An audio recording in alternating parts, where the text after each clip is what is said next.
Yo, good looks to dreadsock.com for sponsoring this episode of Real Notes. Anyone who has curly or locked hair like me knows how sacred a good hair wrap is. A do-rag, a wave cap, a scarf, a bandana, a bonnet, you name it. Dreadsock goes a step beyond the average with silk-based head wraps that offer full protection and frizz control for curls from 2A to 4C. They're made of a blend of breathable materials to help retain hair's moisture and preserve hairstyles enough to ensure a few less trips to the salon, all held down with an elastic band strong enough to withstand even the most aggressive head trips. Whether you wear one to bed or wear one on the go, Dreadsock will have you looking fresh and full. Socks come in all sizes, from shorties for short hair and beginner twists to extra large for the longer locked folks out there.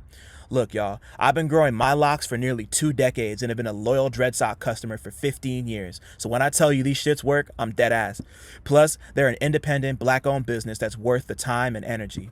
So go to dreadsock.com and use promo code CineMasai, that's CineMasai, for 10% off your first order. They won't fall off in your sleep, but they will keep you looking fresh. Thanks again to Dreadsock for sponsoring the episode. Now let's keep this shit moving.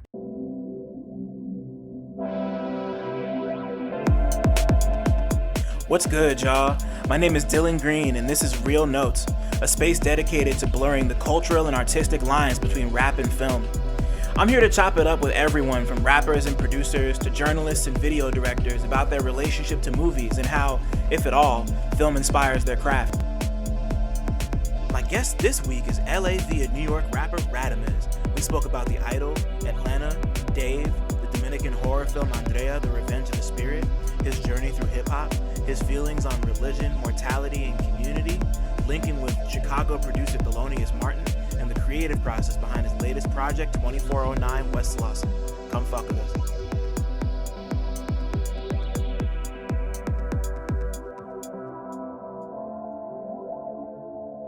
People I didn't think would be looking at my shit are starting to look at my shit and just kind of like looking back on like it's been 10 years. Like I started professionally writing 10 years ago.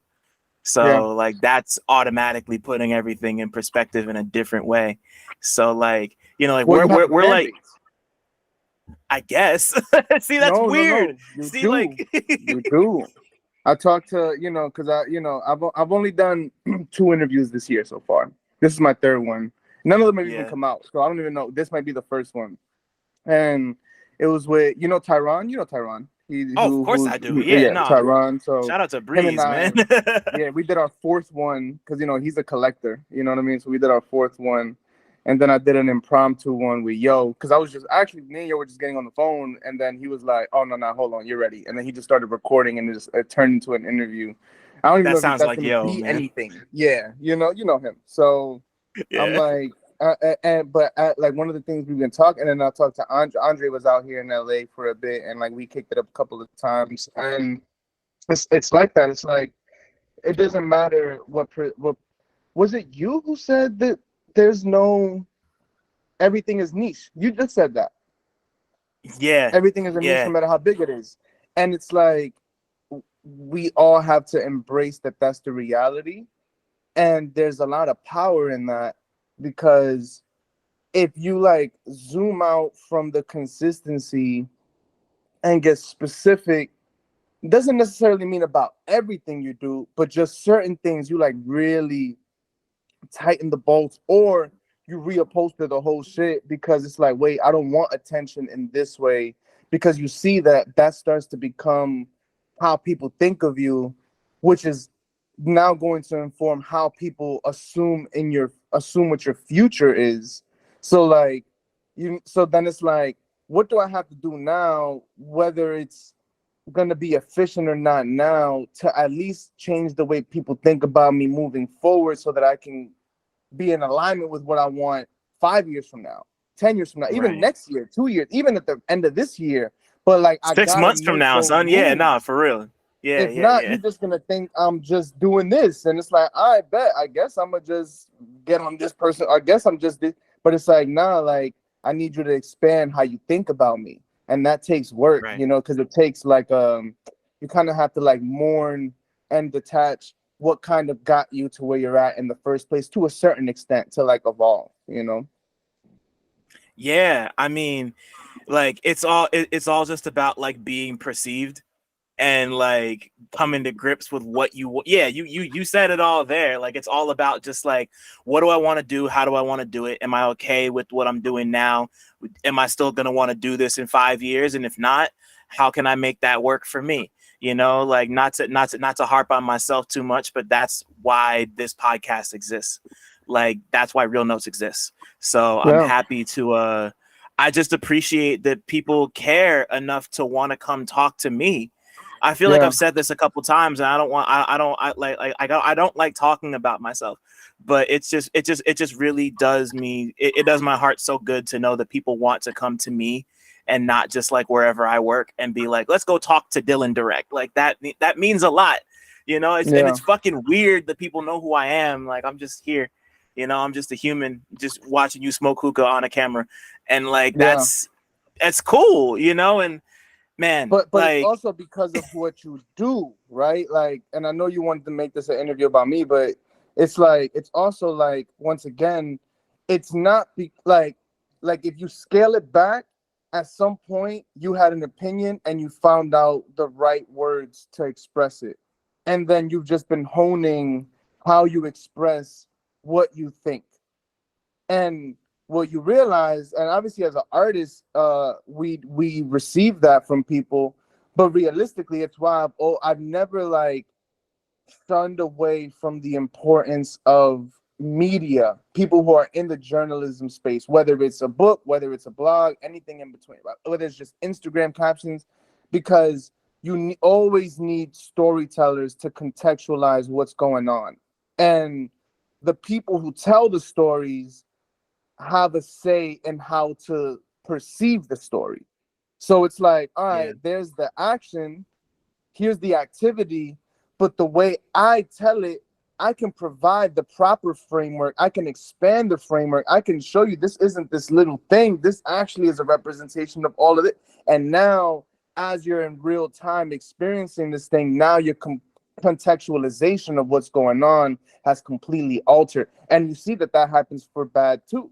Like that's why it's a power. Like the power of words is a very specific thing. Like Jordan Peterson speak like the clinical psychologist, he speaks on like the the strongest weapon that you have is your ability to speak.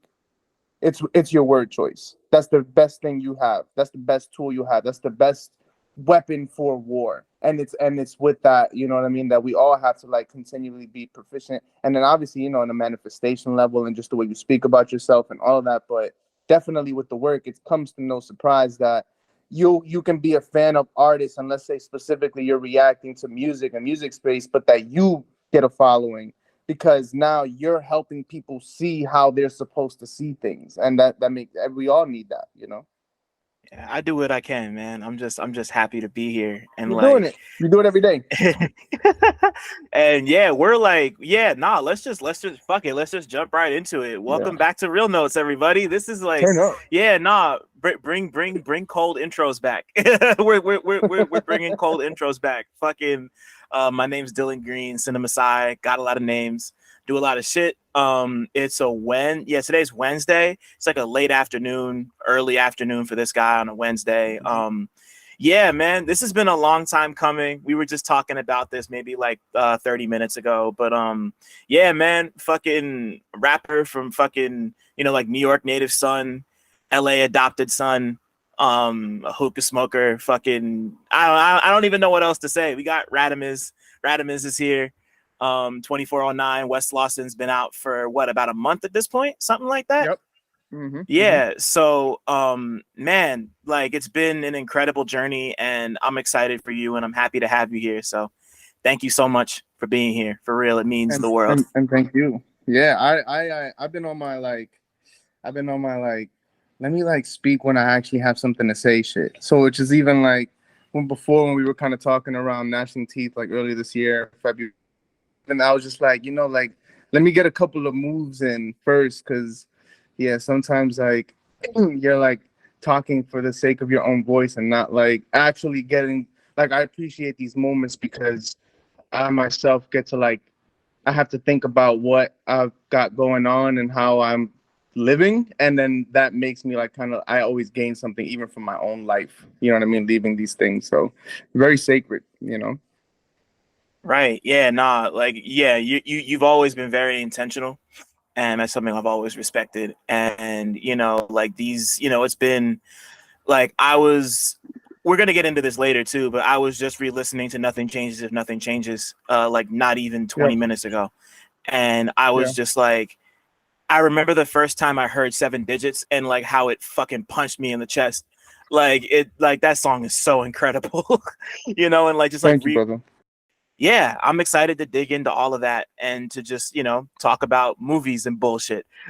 So Yeah, nah, first. Seven Digits is a good one, bro. I like sometimes as artists we don't know how to like talk on I don't know how to talk on Twitter yet. I'm still learning how to like just respond to people and like whatever. But like Seven Digits is one of those joints that like I'm hyped because my boy Double A Batman, who mainly is the producer, he's the guy who I don't know if you know, but he's the one who J. Cole did the song on YouTube for earlier this year. And like, Oh, no I don't know. shit. I didn't know that. Yeah, that's him. So like, we went to high school together, and he's been a collaborator of mine for years. And Bat, I remember Seven Digits was when he changed his name to Batman, and I remember that was like a thing. Like, wait, do I call you Double A or are you gonna be Batman now? Because at first he was just gonna let it rock, and I was like, he's like, nah, He was like, and I'm like, nah. If you're moving in your Batman era, then let's do that. You know what I'm saying? And then Right. and then Ivan Brass Tracks is on the song playing live music on it, and he has fucking Harry Styles credits and BTS and all of this shit. And then Dot Yep, Demo yep, from the yep. Bronx with the poetic third verse. Like I'm like, nah, I'm proud. I'll be proud of my own shit, man. It like keeps me like not even like in a ego inflation way, like literally like because life is like it's up and down. You know what I mean? And how we perceive it, it's up and down. It's never really down. But you like you what I've always like kept in my mind, like even when I'm in those moments that feel the most testing, is like, man, like I can be proud of like the things I put out into the world because you're not in control of what happens after it's out. But I've never been the most depressed and listened to my shit and been like, I'm whack. I'm like, that's never happened. I've never been like, damn, you dropped the ball. I've always like worked on this big picture, you know what I'm saying? So like that's one of those ones that like, yeah, it hits me too, it hits me too. Sorry, but That's yeah. no, bro. Don't apologize. I'm happy. I'm happy to hear you say all of that. But I'm gonna ask you the first question I ask everybody who comes on here, which is what's the last movie or TV show you watched that you had a strong opinion about? Um, a strong opinion about is a great way to end that question. I'm gonna be honest with you. It might have been. All right, I have a couple of answers, and you pick which one. I've been watching The Idol. I haven't watched the last episode, the fourth episode. I didn't see Um, any of that shit, but I want to hear what you thought about it. yeah, it's The Idol. It's Passion of the Christ. Hit crazy Hmm. for me 2 months ago. Um, Succession was great. That I kept talking about that with people. And Atlanta. I like finally finished the last season. Like it took me mad long to like wrap up season 4, but that's pretty much. I mean, I watch a lot of YouTube podcasts and books and stuff like that, but media wise, yeah, that's where I'm at. Talk to me about the idol and how you feel. I've only been seeing the conversation. I seen the clip. We all seen the clip. Uh-huh. I'm not gonna mention which one, but like, yeah, tell me how is that? Is it what went on there? I find it funny the repulsion that the general audience has towards the content of the show and what the actors are willing to do because it paints a real perspective. It paints the reality of the hierarchy of entertainment and media in a way that normally isn't digested unless it's like a Twitter scandal or a documentary in retrospect. It's like Hmm. so you're kind of like, well, it's Abel. Have you never heard Trilogy? Like you never heard House of Balloons? You never heard doing cocaine in a condo? Like all this, right? Like, and then obviously the daughter. You know what I'm saying? Like meet like hot like legendary father what is she exposed to as a child and growing up? Doesn't necessarily mean like that's her life, like the extreme, but you know, when you zoom out and you start like kind of hearing what actors and entertainers and all this have said in media about the world, like at some point you're like, there must be some truth to the extremes of like this lifestyle that a lot of people participate in. And I think it's so visceral for people because they're not used to just like receiving it in this way. You know what I mean? Like, sure, it's Yeah. like it's definitely intended for shock, which is like the point because it's a TV show funded by HBO with Euphoria's director, right? So it's like, duh, it's gonna be like sensory overload and to some extent, but nothing about it is a surprise to me as I'm watching it. I'm just more like, what are the characters gonna do? And it's only like 5 episodes long. The finale is already Sunday, so I'm like, I thought that was a cool move too, like just a 5-piece. And yeah, hopefully, I mean, if you give a fuck about it, then change those situations when you're in those rooms when you get there, and that's pretty much it, you know. Right. Yeah, so I know the show is supposed to be 6 and they wound up cutting it at 5 because I guess HBO just kind of gave up on it. Yeah. You know, having not watched any of the episodes, the only opinion I have is just like based off the little bit of it I've seen. And also cuz I've seen him in he was in Uncut Gems too. Of He's course, not yeah. a good actor. It's definitely an uncut gems on crack. Yeah. He's not a good actor, bro. I'm sorry. Yes. I can't. He's not a good actor. He's not convincing. He has no presence. Like he's just not a good actor. Like I'm half interested in going to watch the show just to kind of like test myself in that way. Mm-hmm. But he does not have it. He don't Yeah, what he got it. does give Period. is creep. He does give creep, which at the very least plays perfectly into the role when you get it. Like, I'm trying to obviously have a conversation without being too specific, but like, Right. I think it's telling that he's a producer and it's at his house that the main character lives in. So it's like Right. they at least checked some boxes that's like, all right, yeah, like, I mean, this is actually the Weeknd's crib where all of this shit is happening. And like, you know what I mean? Like, they gave him a rat tail and yeah, they wrote some wild shit for him. So, you know, you know, I like to zoom out on like the art and the decision, not necessarily always like my personal enjoyment. Because sometimes, you know, it's like reading a book that isn't fun, but shit, you're gaining a lot from it. You know what I mean? Kind of a thing. Not that I'm necessarily like psychologically like evolved because of the show, but I do look at it like it's interesting that HBO cut the last episode because it's like you're having talks though, and nobody's gonna stop supporting HBO after the show. So just let them, you know what I mean? If it's a dud, then let it be a full dud. If it's a, you know, it's like cutting somebody short. You know, like I'd rather just see what the full vision was, and then you judge it when it all ends. You know, Lil Dicky show was good too. Dave is fire. I haven't touched any of it. I'm not a fan of his, but I hear it's great, and I know a lot of I know a lot of what goes on with Gata. Like I know his whole everything looks really really cool and interesting. Like at some point I'm gonna start it. I'm gonna try it. I'm gonna give it a shot. He's an Atlanta baby. It's an Atlanta baby, right? And I say that respectfully. You know what I mean? Like, but I think he's much more of a comedian, where Donald is much more of like a subdued. Like it's funny because of like the bizarreness and like what he's willing to break out of the mold for that show, which is like to his detriment sometimes too for people. Like season 3 was definitely a little bit tougher to digest. You know what I mean? Because it wasn't linear. But Dave, at the very least, like even though a lot of people are like, oh, like you kind of abandoned rap to have it all be funny, I at least appreciated that it's definitely the highest level production of his imagination, and seeing like a Gator who like obviously comes from like the Tiger kind of era of shit, you know what I mean, and following what that world is.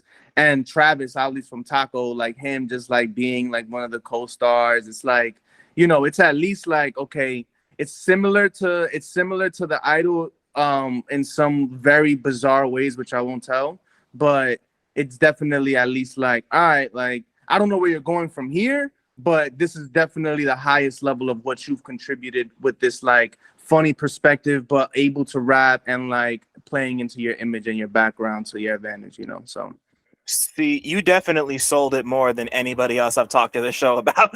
Like I still have my feelings, but like when it's over, I'll go back and give it a try, and like we'll see what happens. yeah, at the But end of the since you day, it's a white yeah, rapper who's not supposed to be in hip hop, make it.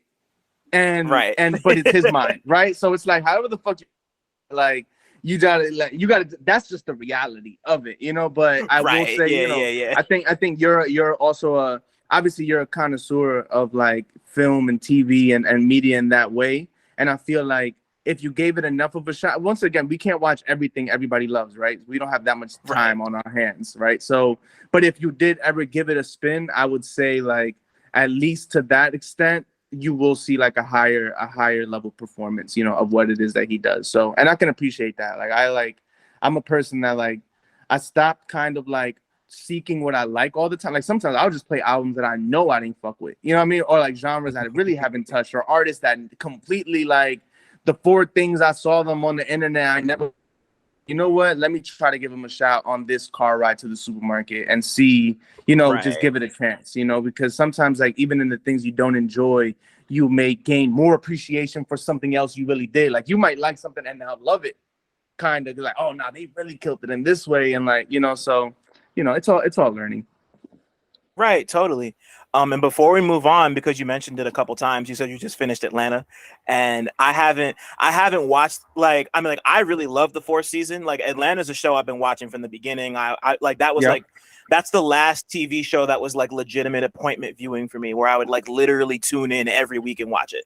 You know, Yeah. and it's been some months since I've thought about the series finale, which I know a lot of people had a lot of feelings about. But like, how did you feel about the ending of Atlanta? Because it's a fucking doozy.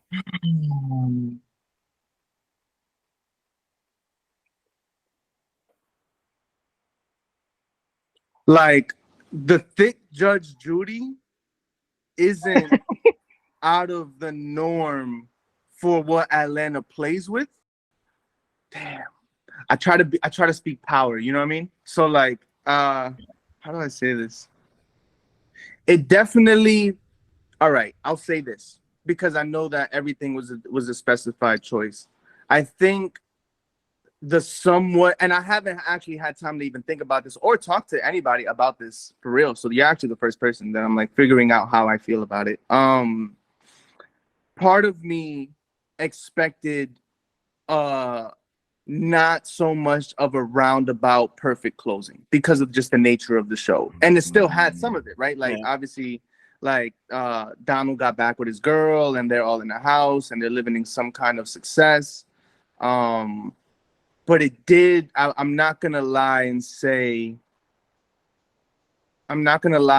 I was satisfied at the end, but I can't tell why. And I don't know if it's because I needed something as insane as the Boots Riley movie. You know what I'm saying? Mm-hmm. That Lakeith, I don't know if I needed like the horse at the end kind of a moment for Atlanta. I don't know. Like it was. I guess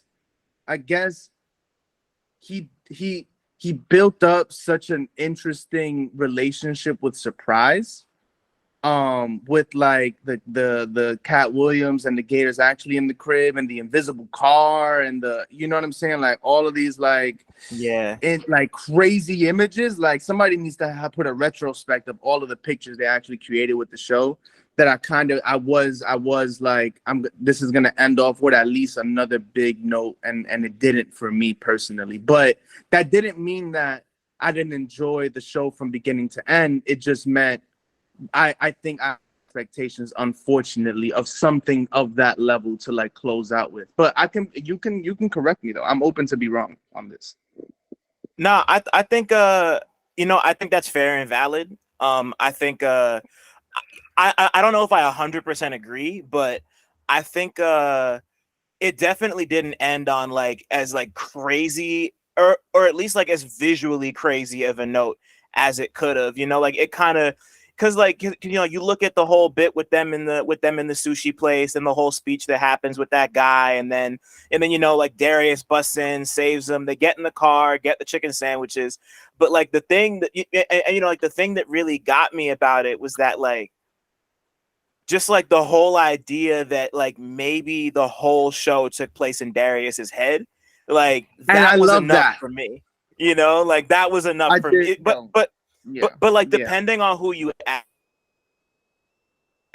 it's unclear if that's even the case. I personally would make the argument that the whole show took place in Darius's head, because I went back and watched the first episode, and it makes, and like a lot more of what happens in that episode makes so much more sense, like knowing that like, oh, like maybe this was all Darius, you know. Like I don't know, but No, I you're just 100% right, because they didn't show the screen at the end, right. right? Like he's like, yo, Yeah, on some Inception shit, right. that's his like, I think of a thick Judge Judy, you know what I'm saying? And that's when I know, you know what I mean, if I'm high. And like obviously the build up to, and that's what I'm saying. Like I'm just speaking specifically the last 2 minutes. Obviously Right. I enjoyed even the episodes people didn't like no, all that shit was fire to me because it's someone's imagination, right? Like, but like it Right. was just those last 2 seconds, and I'm like, I see what you did there, because it does put into perspective that Darius's life this whole time, anytime he was part of the show, some extreme shit basically happens. And Yeah. a lot of the time he's not even there for it. He's just kind of like wandering on his own, having his own adventures, like looking for a massage and shit like that in Amsterdam, or like just fucking, just yeah. So, it's definitely, I'll say this, bro, it's definitely something that improved I feel like it's a great platform for Donald to keep creating from. I'll say that, because I feel like Right. even if you like, it's so hard to even get people to have an opinion about what you do. So to have mixed opinions, to have respect, even for me, like to have respect for the whole show, like nothing about the ending made me lose any respect for it. It was more so just like, yo, I thought something, you know what I mean, whatever the case is. But it doesn't mean that I didn't love what was created, and I think we need to, like, in general, just champion people who take those risks, especially when you're on networks and there's a lot of money being involved, and you have a Yeah. perspective that you're true to, and even just the expansion of Atlanta. Like, I love that, like, Atlanta is this wild place to Donald, and it's this fairy tale, and it can be all of these things, and they set it up really well. So, that's one of my favorite shows for sure that I've watched in full. Yeah. Yeah, nah, I agree 100%. Especially with the idea of like we need to, like people, like people like that who are making these like really risky, ambitious, like conceptual, like things, like that type of stuff is really, really, really difficult to get through the door, and like that only happened because he had the boost from Community, he had the boost from his music, and like he was able to finagle that, and he like they took it and ran with that shit. Yeah. Like I'm a vocal, maybe hater is the wrong word, but like I'm a vocal critic of a lot of what happened in season 3. Okay. Mostly because I think I mostly did see it on your because timeline. You were ripping that shit. Yeah, I remember. I yeah, remember. mostly because it's just like like watching the show and watching some of those episodes, especially the one-offs, like I'm not a person who's opposed to like not everything needs to be linear point A to point B for me. The Yep. reason Yep. that a lot of it didn't work is because the the things they were trying to tell in some of those episodes were just like things I already knew and didn't need to hear. And like it was the first time in the show where I was like, oh, this is being made for other people. Like not even to say that everything needs to be directly targeted at me, but like Atlanta kind of prided itself on being like a for us by us type of show.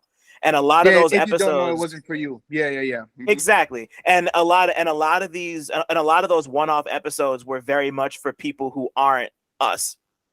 Like it was the first time Atlanta really went in that direction, and I was like, you didn't really like need to do that. Like it felt weird to me. But then again, like it's just all, like that was one of the first instances in the last couple years where I've kind of had to remind myself like everything's new to somebody.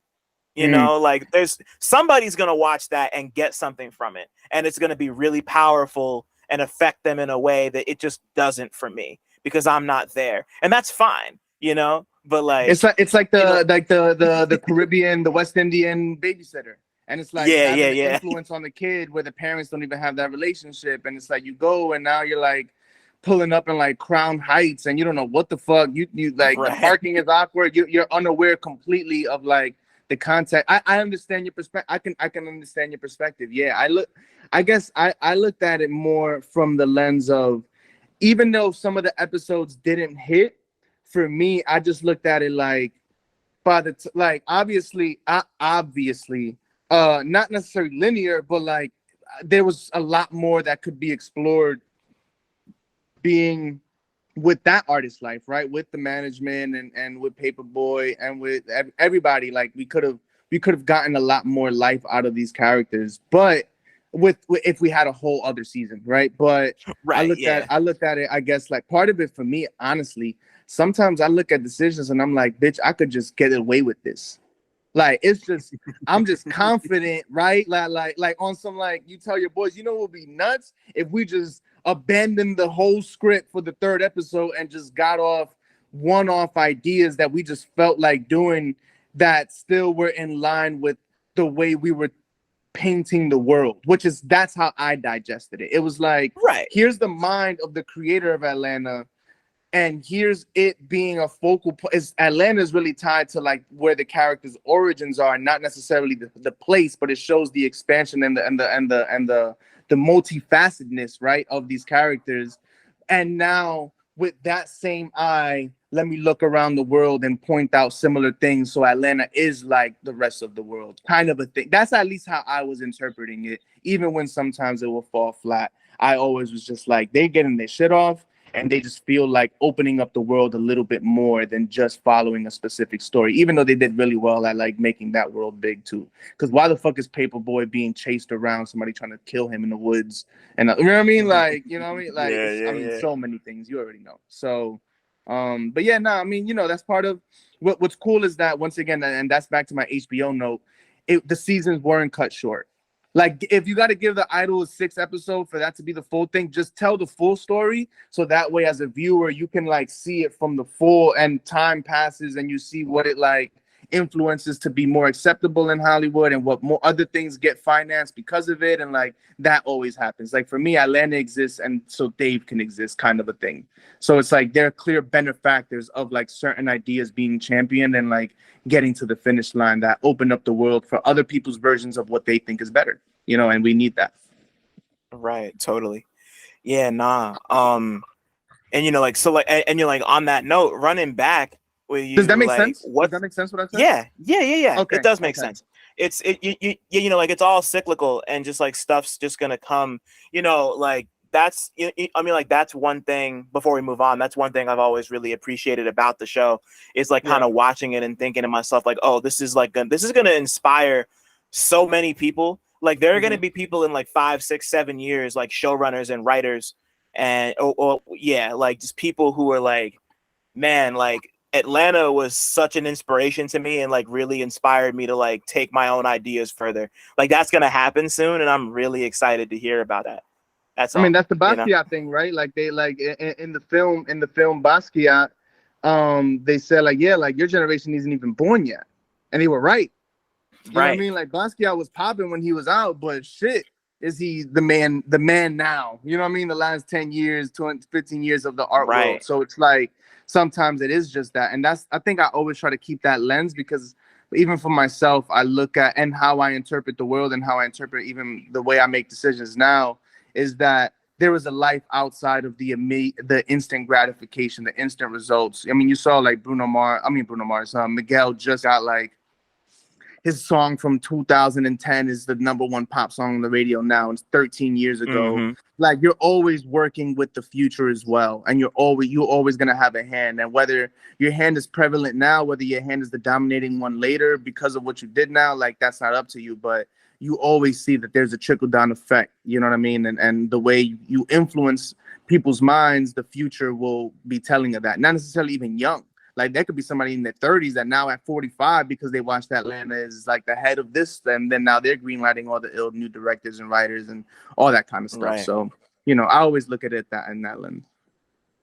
Yeah, no, I agree 100%.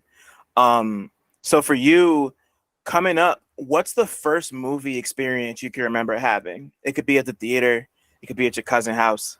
Like the first thing that comes to mind for you.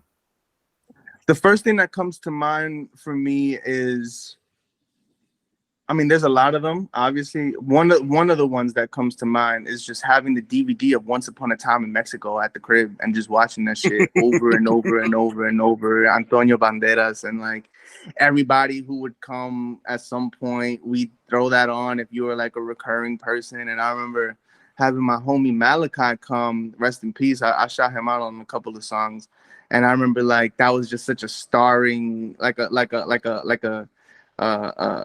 weird image, even for because they weren't expecting me to have friends over and like all this shit, and then it was just me and him sitting in the living room watching Once Upon a Time in Mexico, and everybody just being like, "Wait, what the fuck? Aren't you the kid from the second floor?" You know, like, but like it was always that was always the one, and I felt like, you know what I'm saying, the acting was incredible. I don't really like a lot of action movies, but that one turned a lot of that one checked off a lot of boxes for me. But it's a lot. I also have because I interpret your question like what were the most like impactful early on that I can remember. And like in Dominican Republic, we had this movie called Andrea, which was like it came out in like the mid 2000s, like 2000, maybe like not early 2000, like 2003, 2004 maybe. And it was one of the first times that I ever was like scared shitless after watching a movie. Like the production wasn't even crazy, but just like the images that like the directors were able to get off on a horror level with like not that much money just like scarred me, and everybody was like scared of that shit. And it was like that was actually like one of the first introductions, like, and now that I think of, yo, like you can really like make impressions with the pictures you create, you know. Obviously there's so much of them. Like Fresh is shot in my hood in Sumner, you know what I'm saying? So watching Fresh, you know what I'm saying, and having like that Bobby Fischer angle to like the character, like who's smart and plays chess with his dad, and but at the same time is in the hood, like that was dope because I watched that whole movie and it was just my neighborhood. Like his sister lived across the street. The streets where the final shootouts all happened, that's on, you know what I mean? That's 5 minutes away from my crib walking. You know what I mean? So that was really dope. I mean, I can go on and on, you know, I can go on and on, but yeah, those are a couple. That's tight. Before it's so crazy you bring up Once Upon a Time in Mexico, because I first got introduced to Robert Rodriguez like through the Spy Kids movies. Like that was the first time I'd ever seen one of his movies. And then, you know, like as I get a little older, I realized that he was making like more like adult oriented shit. And my dad had the DVD for Once Upon a Time in Mexico. And I look in the back and I'm like, Robert Rodriguez. I was just like, what? Like the guy who made Spy Kids? So naturally I'm curious and I watch it. You know, like I'm gonna watch that. And I think if I remember correctly, I don't know if it's like a direct sequel or if it's supposed to be like a thematic sequel to El Mariachi. I can't remember if that's true or not. Okay, but like, yeah, like I've seen the movie like 2 or 3 times. I don't remember a lot of it, but I remember really, really enjoying Once Upon a Time in Mexico, just because it's like the weapons, the 3-band mariachi with the weapons in the murdered lover, you know what I'm saying, like the torture sequences, just like the way you had this assassin kind of like moving around too, and Johnny Depp, like that was one of the first times I like really like Pirates of the Caribbean obviously is one of Johnny's most like iconic roles, but for me it was really Once Upon a Time, and that's why he just checks, like there's a certain place in my head that I'm like, yeah, I just never forget that, because he had the extra arm, he was getting fucked up, but he was like stoic, but like was alive too and was witty, and very telling, you know what I'm saying, very telling, like of an actor and their capabilities, and Salma was looking as good as ever, and it's like, yeah, bro, it's a full come on, you know what I mean, that's like, I'm not gonna say prime because she's still bad as fuck, but you know what I mean, that's like prime, like her era then still getting it off though. You know what I'm saying? Because obviously she's an incredible talent as well. She's not just beauty. It's like now Right. she's into these roles too. So I don't know what happened really with Antonio Banderas for real, but you know that shit, yeah, that movie was a classic. And that was one of the few non-bootlegs in my crib too. So that's why I remember it, because I actually like had all the original art Yeah. and shit and the you know, it was the real one. It was the $19 one, you know. Yeah, good movie. Damn, that's real. The last thing I saw Antonio Banderas in was he was in the Puss in Boots movie that came out last year, which is really good if you haven't seen it. Because Okay, he's no, yeah I he haven't. yeah no it's Puss in Boots: The Last Wish. All I'm gonna say, just go watch it. It's great. I saw it in theaters with a bunch of Okay, kids. I loved it. It was super fire. tight. I love it. I Like love it. I'm definitely gonna check it out. um hell yeah. But yeah, nah. I wanna. So usually the other question I'd ask after this is like, like as you got older, was there something that kind of impacted you and touched you? You mentioned this movie called what was the movie you mentioned? On Andreas, I Andrea, think, right? yeah. Yeah, got Andrea, you. yeah, So Andrea. so talk to me more about it. Scare you so much? Like, what's the deal with that?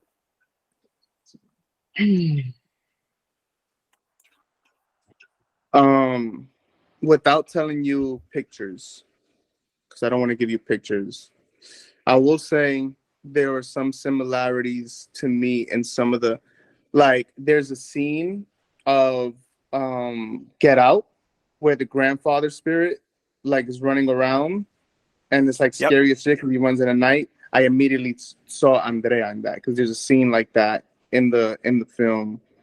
And I doubt, you know what I'm saying, that he watched the movie, but then you never know, right? Like especially like people watch a lot of things, but I was like, yo, I saw that picture. And I remember not liking that image in a I enjoyed it, good, masterful, but I remember I was like, that's creepy as fuck. Like, why is this like Right. big ass dude running through the woods? Like, right. So I was like, damn, like look at that similarity. It starts off, I guess it's like I I guess I can tell you a little bit because this is the movie starts off with basically a friend having a love interest, but she's actually in love with his best friend. He finds them kissing right as he's like about to profess love or something like that, and then just like immediately goes and hangs himself. That's how the movie just starts. Damn. Oh my god. So from there, it zooms out, and now it's all based in the Dominican Republic. So I think plays into the horror too, because I mean obviously I'm Dominican, so it's like beautiful in like the hills and the roads and the horses and stuff like that, but there's something very like spiritually alive. Like we have a very rich culture, especially like in DR, right? Like we share borders with Haiti. We have the Right. the natives and then the Spaniards with their like with Christianity they got ingested and all that, but then you also just like the earth itself, you know what I'm saying? Like, and I grew up with a lot of like that's a whole other podcast. Just like, oh, what stories have you heard growing up about you and your family and blah blah blah. Like so I'm like, I think for me, it did a really good job at telling that kind of story. It's because it's not more love; it's immediately horror after. Like it has, like once that happens, the movie has its own narrative, But it's what the thing is based off of, and I just think it's a testament to like it was scary because you didn't think of horror in that way. To me, at that time, being the way that they perceived it. And I think having it in your mind that it was a teenage kid hanging himself who's the spirit immediately changes your relationship to it. But then it's dark in a lot of other ways too that it would be great if you watched it. I don't know if you can find it. I don't even know if you can find it, and I doubt that they have a subtitle version, but if you want to just kind of like follow along and find that rip, like it's not an easy movie to find, but it's. Can I tell you one of the pictures that fucked me up? Please, bro. Come on.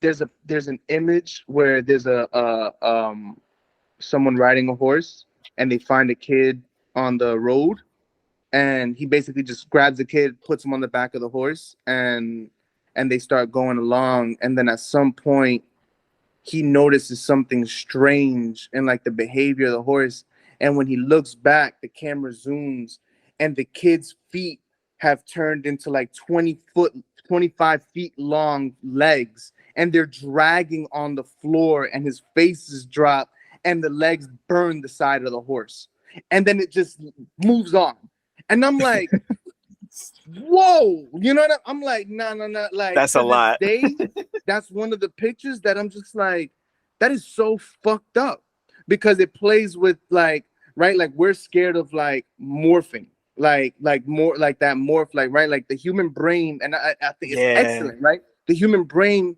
works on memory, so sight is just memory um re reaffirmed.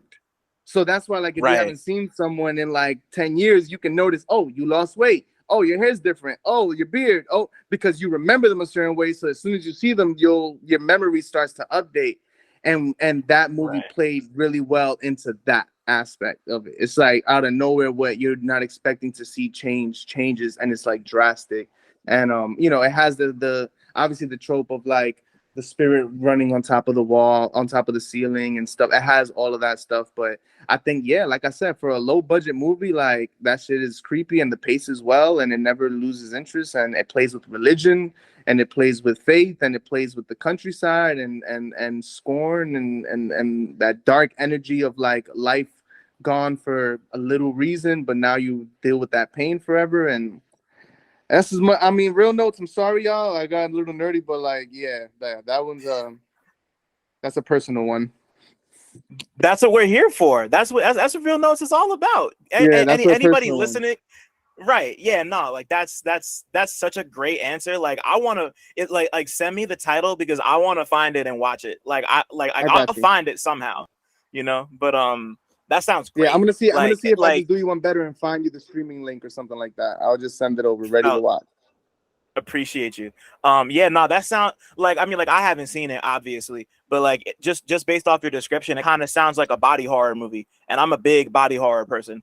Like I'm a big Mm-hmm. I'm a like there's a lot of different people who make body horror, but like David Cronenberg's the guy who kind of like coined the term body horror, and all his Mm. movies are kind of like that. Yeah, so like I mean like even just forgetting the body horror aspect, you just made that sound super dope. So I'm Yeah, about it. Like I'm I ready. and I took a horror out. My last semester at NYU. One of my like 2 credit classes was horror and film, and just like appreciating, because that's where I guess it started really like coming full circle for me, because it was like taught in this like couple, because it was like it was 2 credits, so it wasn't that lengthy of a class of a course, but I just love that there were always psychological reasons why this was scary.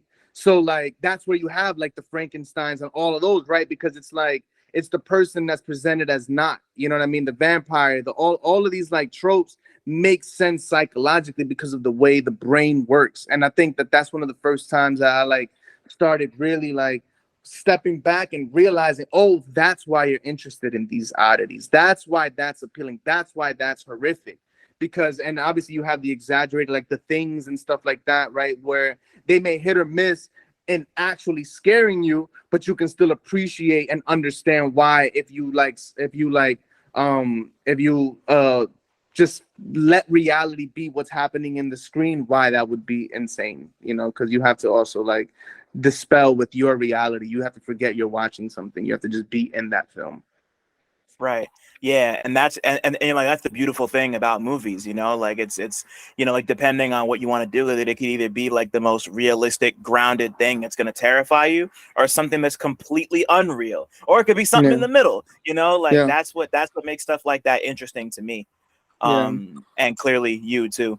Yeah, Um, no, the but arts period. Anything that makes you suspend reality to me gets a check. Like that's the highest check mark. It doesn't matter if I like it or not. It doesn't, like, if I automatically am now just in this painting. Now I'm fascinated. If I'm just in this film and now I'm invested in the characters 3 minutes in. If I'm in this album and I'm making wrong turns in the car because I'm listening to what you're doing, that's like you're a win. Even if I'm replaying it or not. facts.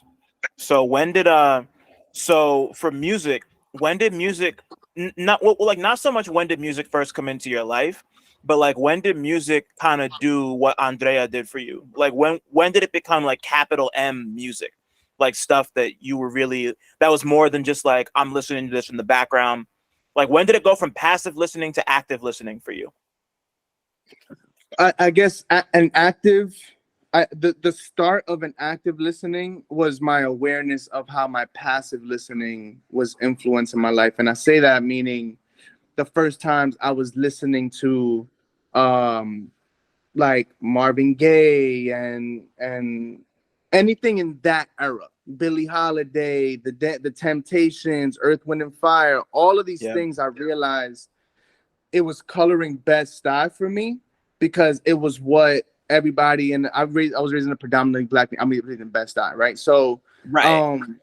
I realized like that's just what was playing out of the speed, especially in the summertime. I mean, I went to sleep listening to this shit, blasting at 4 a.m, right? Like, and it's just like everybody Right. sitting on the chairs, especially after the barbecues, especially after the block parties, but nonetheless consistently. Like the women sometimes started posting up at 2 p.m. You already saw the chairs in front, and I was like, all right, I'm about to listen to some shit, right? So, and then traveling around and then going back to DR, I realized like, yo, what is that? And I like, because it always colored home. So anytime I listen, that's why I have like, for me, an affinity with like soul music and just black music, period, from the 60s, 70s, 80s, and all that, because it's actually how, not necessarily like how people say, oh, it colored my life, it colored my childhood, or it was how it was. No, it was like that was the identity of where I was from, and I was experiencing that not be the case as I moved around in the rest of the world. So I was like, damn, Got you. Okay. I'm really like, that's me, you know, like that's what I heard going to sleep, you know. So, and Mm-hmm. from there, I'm like, okay, I definitely love music. And there's videos, obviously, like you said, like there's videos of me at 1 year old, like standing right next to the band playing merengue music and the drums just fucking nuts. And I'm just looking up at my dad dancing. Like, I'm not bothered. Up to this day, I'm not bothered by loudness, none of that shit. Like, I've always been, I grew up around, like, you know, a lot of family members being musicians. My dad, my uncles, my uncle lived with us when he first moved here. He had a guitar. He would like have guitar lessons and shit, all of that stuff. But I think one of the, you know, to his credit, one of the first times that I realized hip hop, but the first hip hop song I remember loving is "Shake That Ass" by Mystical, produced by Pharrell. So that's the first song I remember playing in Classic. daycare, in my daycare. You know what I mean? On the radio, they just had that shit blasting. And then obviously, it's not the first song I love. That's the first song I remember loving. But Jay-Z, Dead Presidents was the first time, and just that whole Reasonable Doubt album. This is the Mm-hmm. mini shuffle era where you just know all your songs in order, but that you uploaded, and like you would change the order on your computer because, and so you always knew what was coming next. And I remember one of my homies in like 6th grade or something like that, 6th grade, a science class, gave me like, let me listen, because you'd actually trade sometimes your music with other, you trade your iPod shuffle with someone else's iPod shuffles, and now you That's listen to what real. they got That's going on. real. And Reasonable Doubt, he was bumping, and I remember just like being aware of the gap in my experience and immediately being like, I want to understand what this is. I want to understand what he's talking about. I want to understand what these words are. But something about it is like, it's maturing music. And I think I've always made music to some extent in that realm. Like, I feel like I'm like a 13-year-old rap head's dream, if something like that, you know, because I always kind of keep in mind like that version of me, right? Like Hove like was 26, 27, and he was speaking to a 12-year-old, and I was feeling it, you know what I mean? And it made me grow up, and it made me want to grow up.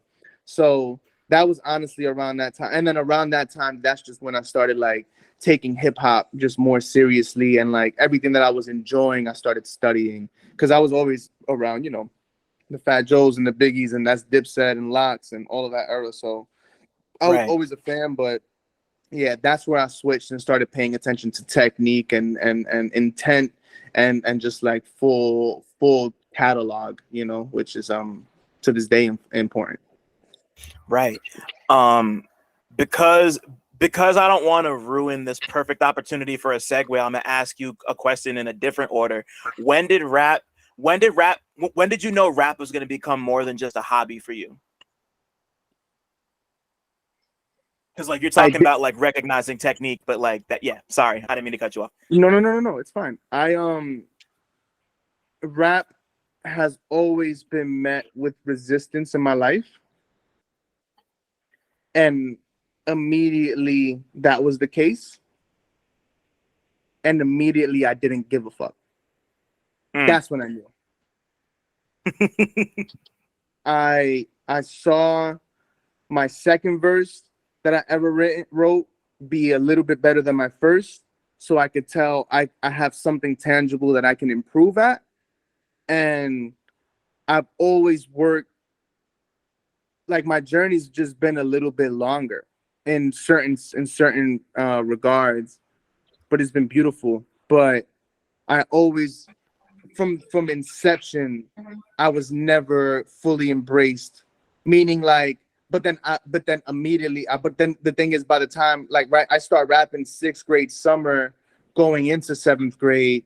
By eighth grade, I'm battling people for money, and people know I'm one of the best rappers in the school, right? Mm. So it's like it's not like I necessarily like but I always knew like image wise, subject matter was always I was really into battle rap, and at some point I started like getting more into songwriting. That was mad awkward for me, you know what I mean? And even like literally up until I'd say 10th grade, I didn't even know how to like enunciate my words properly. Like I would hear myself and I would just sound like my tongue is like falling out my mouth. Like oh, I don't even know how Mm. to enunciate. Like none of the things that I think were naturally some people are naturally gifted with, I felt were in my corner. But what I always had was I didn't care what people thought about me if I meant what I'm deciding to do, and I like that I can improve at this thing. I'm down to weather this. And then at some point it starts to become more and more a part of how your life's decisions are being informed. And through the context of music, I saw life be the most valuable and ideal to me. Like life's experiences were more about like I always was like, this is gonna make it into a verse. This is gonna be cool when I mention the Mm. song. That you see people become characters in your career that you meet in real life. I always thought that was interesting. So like it was always like this vehicle from the jump of like self-improvement, of I don't give a fuckness, and like enjoying how that colors what to other people would be normal experiences. To me it becomes a video, it becomes a bar, it becomes a story, it becomes an interview piece, and it becomes context, so Wow, that's such an incredible answer. Um, Something because you mentioning that like oh like life events happening like I can't wait for this to be in a verse. Like I don't know that I've ever told this. I think the only person I've ever told this to might be my partner, maybe Desiree. Remind me later, but I think so. Like when it's like whenever I meet new people and like yeah. solidify a friendship Mm-hmm. in my brain, like I'm a big anime person. I feel like everybody Yep. listening probably knows that at this point. So like anime intros are very like they're very distinct in the way that they like you know you got like a song playing and then there'll just be like these crazy montages of people like fighting and jumping Yep. and like being together while like epic music plays in the background. Whenever I Mm-hmm. meet a new person, I create an anime intro for that person in my Hmm. head. It's the weirdest fucking thing. I don't know why it started happening. It just happened one day, It's not you weird. know? And like, It's not weird. It's the exact same thing I'm talking about. right. So like that concept is so beautiful to me because like it does, you know, like when you're as into this kind of thing as we are, like it does really color and change your life in that way. You know, like I think about my life in um in the context of music and film. Like that's kind of how I've always done it. And it's manifested in different ways throughout my life. So to hear you say that, it like, I mean, like forget the validation aspect. That's just tight. Like it's just tight to kind of like it's like you just you just like amplify the experience of your life a little bit. And that's just cool to me. I don't know. I think that's tight. Bro, no, I mean, literally, like, I mean, if you reference 2409, I have this bar where I say, 1,000 fans signing titties, signing psyches. The girl looking at it like, yo, what are you? like, yo, are they hearing you? I don't know, but you are, and you know what I mean? Like, and it's like, I'm like butchering my own lyrics, but that happened, and then I wrote that because it's like, yo, as soon as that happened, like I saw the girl's face, and she was just like in disbelief, like, yo, basically, like, how are more people not swarming you right now? And I was just like, and I literally, what I said is what it is, like, yo, like, well, you are, and the people that are here, like, you know what I'm saying? Like, so then obviously, it's not falling on deaf ears. But the cool part too, and it's why I'm like, it's why living is so good. Like, living is so good. It's why the persistence in your journey is so good and it's so important. You also get to change in people's minds and eyes in real time. And that's one of the most fascinating things about continuing a journey, right? So Yeah. and people change too, right? So like I just had one of my best friends. He was my first DJ. He actually DJ'd the 2409 tour. I mean the 2409 tour, the Earth Gang tour that I made, and then I made 2409 after. Um and he's Kareem Duryea. I mentioned Duryea, but Shout he out. was like, "Yo, man, like, yo, I've been watching the Hammer video for like the last couple of days, and the evolution of your craft is just like insane. Like, yo, I just hope you're well." And it's like when he says that, that's different than like, not necessarily like it's not better or worse, but it's different than somebody who just like listened to me on the internet, never really has never heard my voice talk, right? Like because I don't really Right. do this on the internet. I haven't figured out how to do it just yet, but um, he's seen me be an artist since 2006. Right. And that's like, So and you know, like that's your boy. So yeah, it's of course it's gonna so be when different. you're saying that, you're seeing someone as an artist that you met 17 years ago. The way you're perceiving this is way different than like I just met my friend's coworker and they like or my girl's coworkers and now they're like, oh, tell Rad his EP's hard. Like everybody's valid, but it's like if you stay in it, you get to reap those rewards because those seeds they reach. I mean, there are people, bro. You gotta understand, there are people out there who still have my mixtape All About the Benjamins from 2005 when I first started making mixtapes in middle school. Terrible, right? But that was my first mixtape name. And I'm rapping offbeat on like headset mics over like, Get 'em Daddy instrumentals and shit. And So there are people who specific. I remember love it. buying that shit. There are Crazy. people who like, yo, to this day, they got it. They have that CD. So it's 18 years ago. So like to a certain extent, it's like, damn, like blow up already, right? Like they'd be frustrated, right? But like on the opposite end, it's like, damn, like you've really been doing this. I remember when you shared your rhyme books for people to read because like I remember I never used to say my words. I used to like have people read my raps. And I remember one of my boys was like, nah, you say it. My boy Miguel, shout out Miguel. And I remember I was in the auditorium in middle school. He was like, no, you say it. And I was like, fuck, you're right. And it's like those people exist too. And like, I don't even remember how we started, but it's like that, like those things, they remain in my brain and they influence me now. You know what I mean? And like you said, like I haven't even mentioned Miguel in the verse yet, but one day I'm gonna, Yeah. I haven't met I always know that. I always know at some point Miguel's gonna get that shout out. It might have been right now, right? Like Miguel's gonna get that shout out at some point.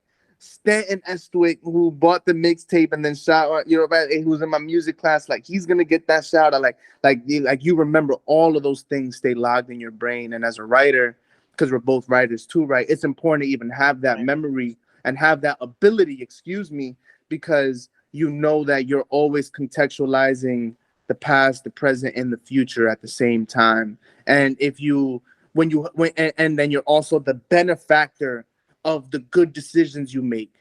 You're a benefactor that you also reap the consequences of the bad decisions you make, but you Of course. always Yeah. reap the consequences of the good decisions you make too. And it's cool to like see that happen in real time, And yeah, that's how my brain works too. Right. So I know you're serious about the shout out thing because right at the beginning of 2409, you shout out Andre and EVA for writing about you, which is a detail that I didn't even notice until I went back and listened to it today. And I was like, damn, like that's love, Yeah. like that's fucking love. Because like I I mean, love the that's both of them EVA too. at Like, OK Player and Andre at right, Cypher Leagues magazine. And then he right, starts writing for OK Though.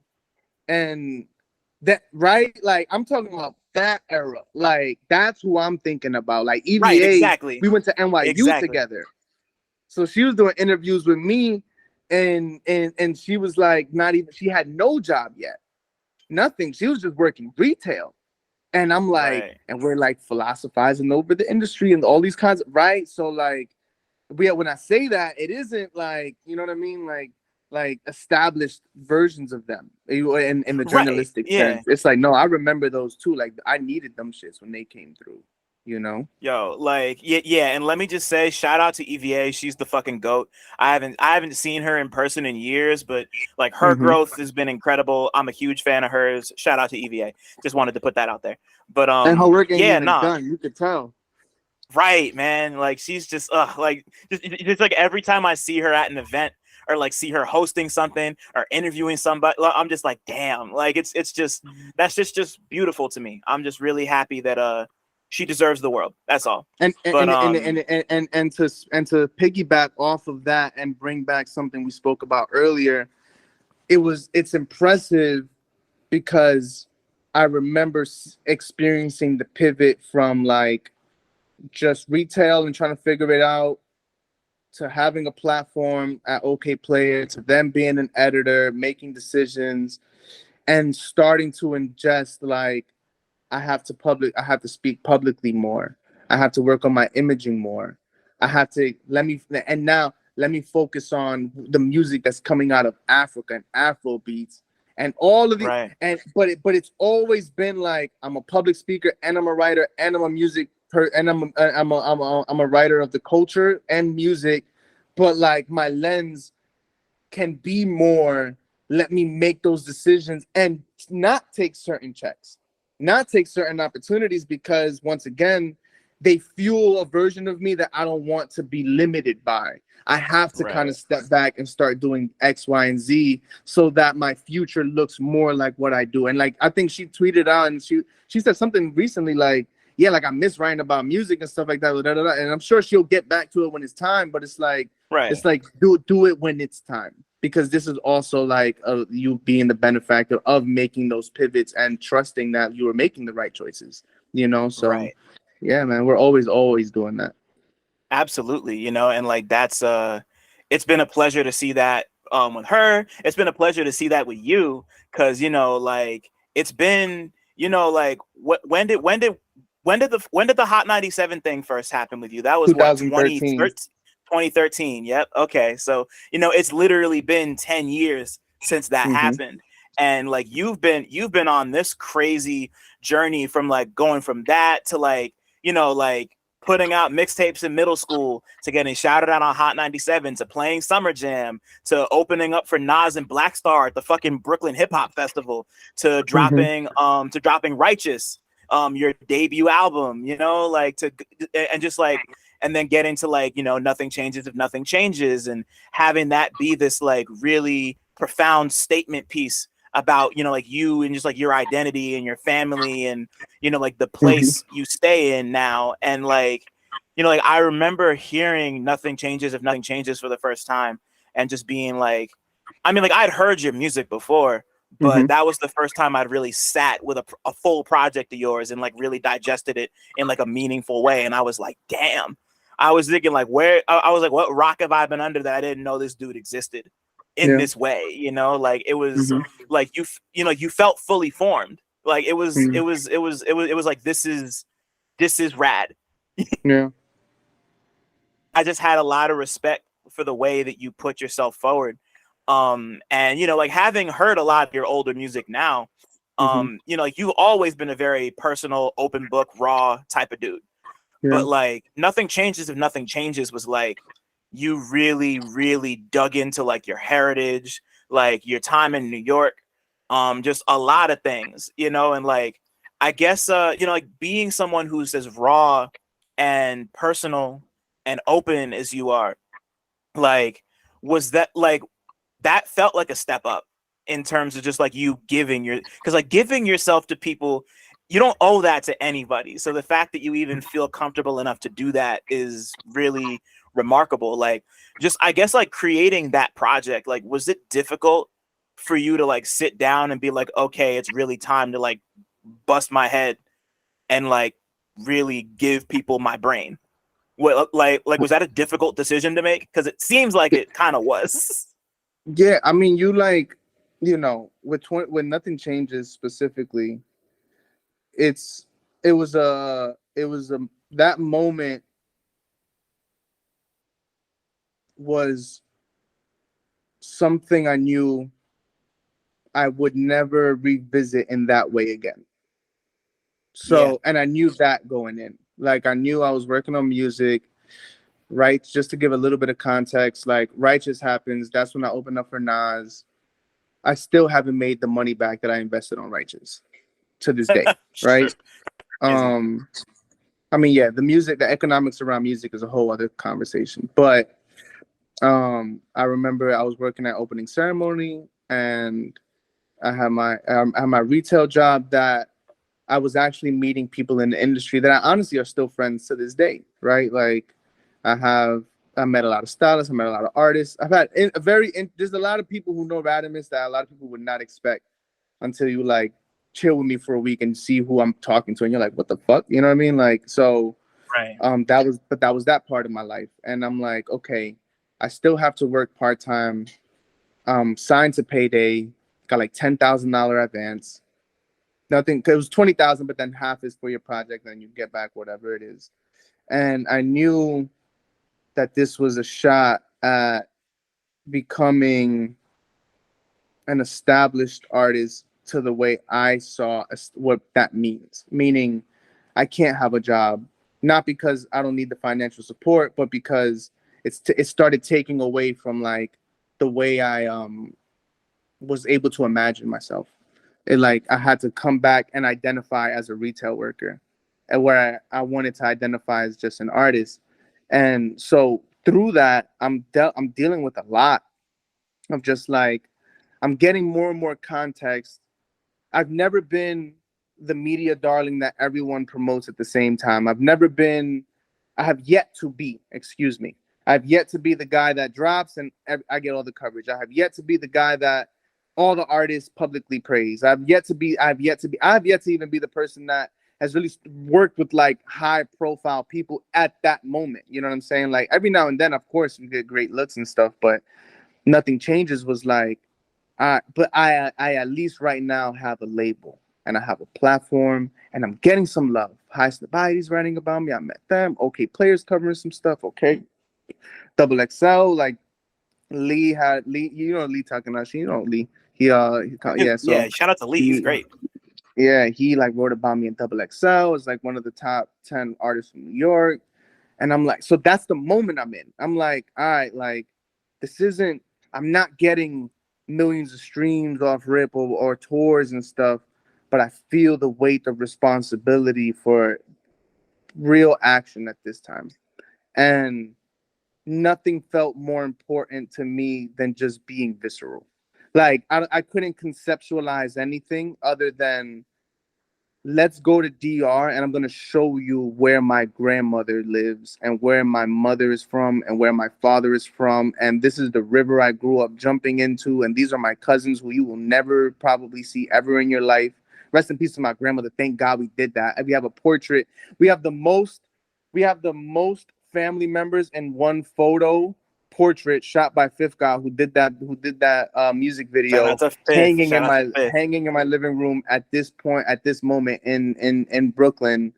And thank God I did that now, because you know what I'm saying, like my grandmother doesn't live, and that arrangement of time was such a specific thing, and that was the decision making, because I also was like, well, my thought process was, if I have something that you identify me with clearly, because Righteous was personal, but it was still not too personal. I mentioned pain and I mentioned ideas, but I didn't say names. I didn't mention specific situations. I didn't tell you contemplating ending my life. I didn't tell you I have friends who are mourning. I didn't tell you what my uncle was doing in Bushwick. I didn't tell you what my father was saying. I didn't tell you none of that. So nothing changes to me was like, this is the best platform I can build the rest of my career off of. That's how I saw it. Right. And if I tell you who I am, then I have the grace to do anything else I want because I told you who I was first. I said my name is Radamiz and some shit has to give. And this is what has to give. My relationship with my past and my relationship with mystery and I have to be brave enough to address things that have like scarred me or just influenced me specifically in my words and my music. And from then on, I can make ass shaking music. I can make esoteric, deep shit. I could do whatever the fuck I want to do after this because I told you who I was, and that was my thought process. And it was tough, and it was tough having certain people hear certain things. But to be honest, it was relieving the whole time, and it was like also like my back is against the wall at this moment. It always feels like my back is against the wall, as crazy as it's ever been, because that's how I feel now too. But I remember that. I remember then I was like, my back is against the fucking wall. Like I don't see anything more valuable to risk on than me and my real truth, So that's where I was at when nothing changes. And that's why, like, even at the end, the last song is a lot of praise. And it's like, because I remember at that time what inspired that song was like Lil Wayne was having like seizures and like kind of like, you know what I mean, going through a lot of like public things with Right. suicide too, kind and all this, because this is a seat at the table era, right? Where because Right. Right. and Right. I remember just the thought of like, if I see Lil Wayne, I know everything about his life and he doesn't even know my name. And I always thought that was interesting of a relationship with like public figures and the spectators of or fans of an art, that essentially there is a reward for the expression of your pain in your life and your person and having your personal life expressed.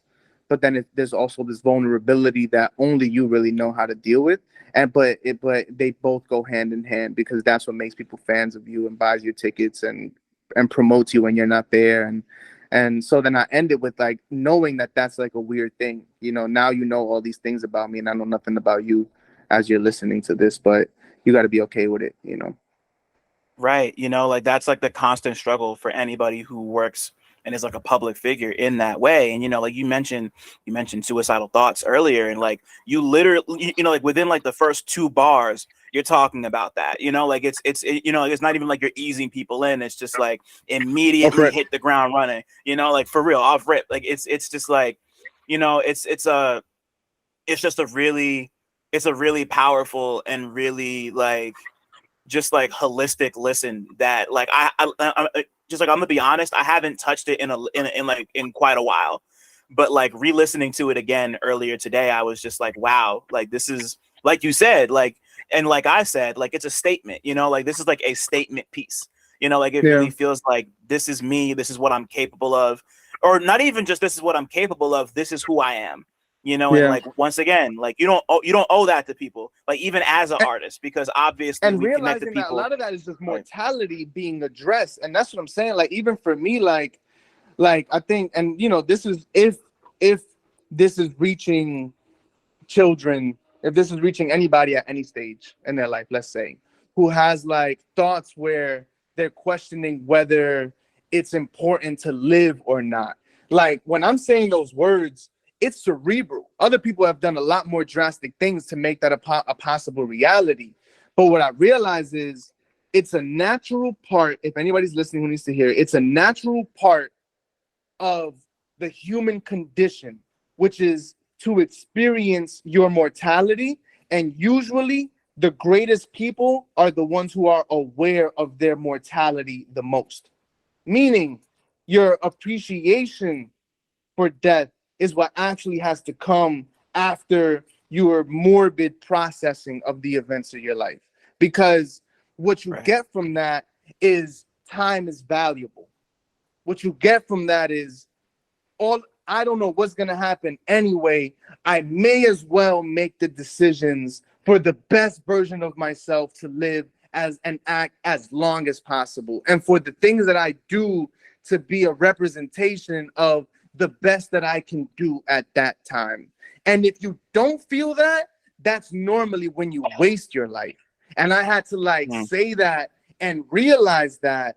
And now I'm like ingesting that more and more into my work, because my work is very much so based on things can get better, things will get better. You're probably going to be the reason for that. And here's some ways to look at that.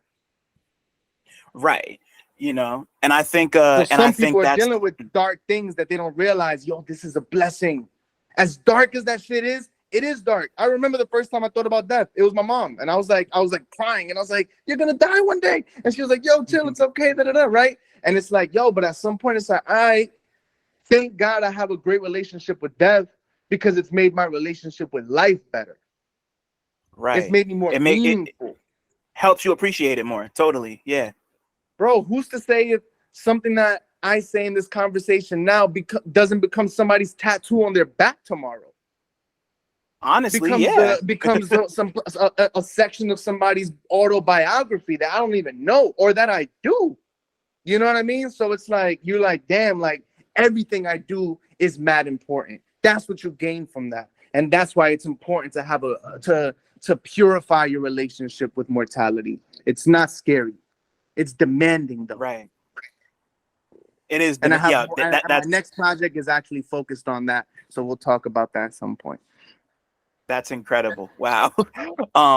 That's like, like you kind of confront a lot of this stuff on West Slauson. You know, like this is you know, like before we get into like the specifics there, because there's one aspect of that project I kind of want to touch on, but I mean, like the big thing, or rather one of the big things, is like, you know, the whole thing's produced by Thelonious Martin, who's, you know, like that's shout out to Thelo, fucking legend, you know, like, so like, I mean, like y'all have been working together forever, I feel like, but why was now the time for you and him to lock in for a whole, I mean, it's an EP, but still, like, why was now the time to lock in for a full project with Thelo? He's the only person that, well, first, like we just did the mixtape Every Bad Day Has Good News, and we have a song on there called Ash Wednesday where it's just me rapping nuts. And then my manager Brandon told me, one of my managers, Brandon, told me like, oh yeah, like Thelo really, like, he thinks that's one of his favorite songs that he's produced, and da da da. And I'm like, okay, bet. That informed our relationship a lot after doing that joint. And then Smalls, who's his manager, has always been like someone who's helped Brandon like perceive the game and just put us on to a lot of information. So honestly, a lot of the camaraderie doesn't even exist on wax. It exists just kind of in real life, like just seeing the parallels between Thelo and I's careers. We have mutual friend in Topaz Jones, him being from Chicago, one of my favorite cities ever that produce hip hop. I mean, Common's Resurrection is my favorite hip hop album. So like, you know, I've always had a soft spot for Chicago.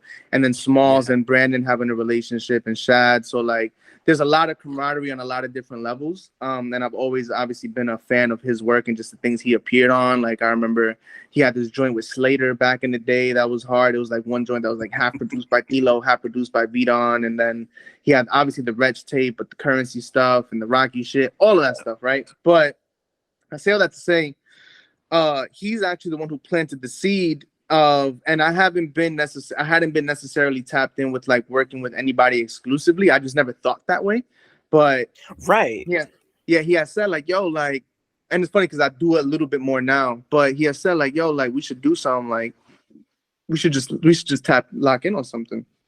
And at first, like, people have told me that in the past that would be great names to have had done it now in retrospect, but I always believe like you do it when you know you want to do it. And I was like, okay, bet. And I just bookmarked it like in the back of my head.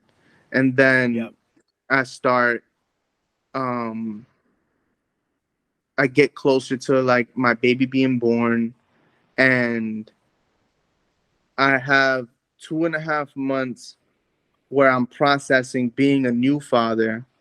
And then out of nowhere, not I don't know, but yeah, but then unlikely for a lot of people experience my girl and my daughter go to like Florida and DR, and they just kind of like leave me alone, which we have a great relationship with. We, that's actually what's happening right now. I'm also in that state. So then like, a year Interesting. later, Okay. so so then I just had this moment to like rest.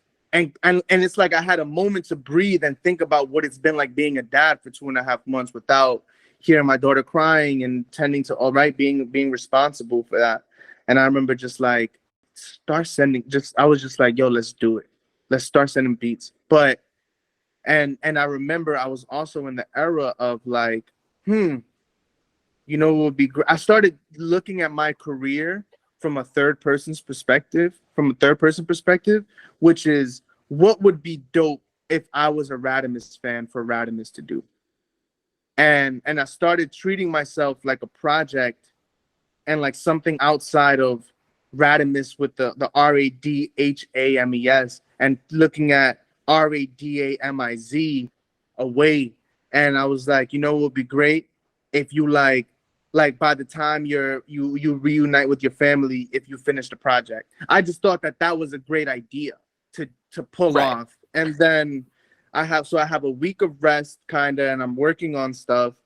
I get calls for the Earth Gang tour dates. The next day I go, like literally I got hit up. Let's say it was a Monday. Tuesday I'm in New York performing for 2,000 people. I'm like, okay, that's weird. Go do that. So now I'm like, oh, I'm resting. Oh, what's it like being at that? Oh, I'm on tour the next day. Oh, you have this idea. Capture it right now. What the essence of being you is like. And Thilo was the only person I had in mind because of what just happened, and it kind of just felt like it's finally time to like solidify this in history, because I think as artists you're always a historian and you're always a documentarian of like the times as well, not just in the subject matter but just even in your collaborators and all. That's very telling. Like, and you'll see like certain things age and you're like, yo, we're literally never gonna get that collaboration again. Oh shit. Like, or wow, like that's when they both were unknown, and like look at them now, and like all that's always happening. And I was like, it's a story. It's a story. And I was like, yo, Thilo is the perfect person for that. One, his beats are open, and I think he knows how to produce with present emotion, with space for the artist, and thankfully also he has a hands-off approach on how I construct a finished song. Because a lot of people I think experience that after they start working with me, like, oh, you don't just take the beat and keep it pushing. Like sometimes I might throw on this speech and alter this and have a whole other beat be an intro and have a whole other like and I think he was also like, I think because of the experiences that he's had in the music industry, was seeing him represented in so many different lights. I think he as a producer also had like a what I needed, which is a little bit of a hands-off approach.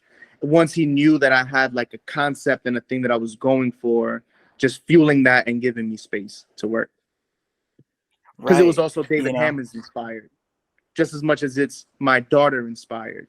And David Hammond's, like a Marina Abramovich, like a bunch of other artists in that sector, like you mentioned, like using my body is naturally what I'm inclined to do, and I'm stepping more into. And David Hammons is a visceral artist, the same way how Marina is a very physical artist as well. The same way how we were talking about body horror. Like that's how I view the music as well. It's all like I think the highest level of like achievement is what's done with you, being perfectly presented.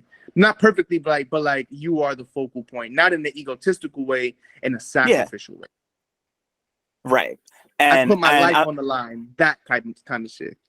Right, totally. And I'm actually happy you brought that up, because that kind of leads me into like, like one of the big themes on this project. I mean, like you've never shied away from your relationship with God and religion, but like it's like the driving force behind this, or at least from where I'm standing, it's like the driving force behind this, or rather a driving force behind this project in, I feel like, ways that it hasn't really been before. Like I started to notice it a little more like directly. And like full disclosure, I'm not a religious person. I have a lot of feelings about just like organized religion in general that we don't have to get into right now. But but what I love is that like there's like an urgency to your rapping on this project that feels like you feel like you're more animated here. I feel like than you may have ever been, ever. Like even more so than Nothing Changes. You know, like there's like an I'm getting animating better. presence. Right. Yeah, you're getting better. You're figuring out you're figuring out how to communicate yourself even better than you were before. And like that aspect of it feels like that makes it feel way more urgent. Like your relationship with God and your relationship with religion and your relationship with your Jesus piece and all this other shit. Like it gives it this animating presence that wasn't there before. And I find that really interesting. What like this is, I hope I asked this question right, but like, was that a conscious decision on your end to be like, oh, I'm really gonna like hone in on what I'm gonna hone in even further on what religion means to me now? Because it feels like it was like super duper deliberate on your end, and you wanted people to notice it more this time. I don't want to speak for you, but that's how it felt to me listening to it again today. Well, your perspective is just as real as mine, Dylan. So don't get it twisted. You know, Nah, man. um, You know, it's your art. I'm just not trying to put words in your mouth. but nonetheless, if you're a listener, what your reality is what is just as real as my reality, whether I'm the creator or not. Right. So, for me, one of my objectives as a writer is to decentralize the general perspective on faith and God in religious contexts.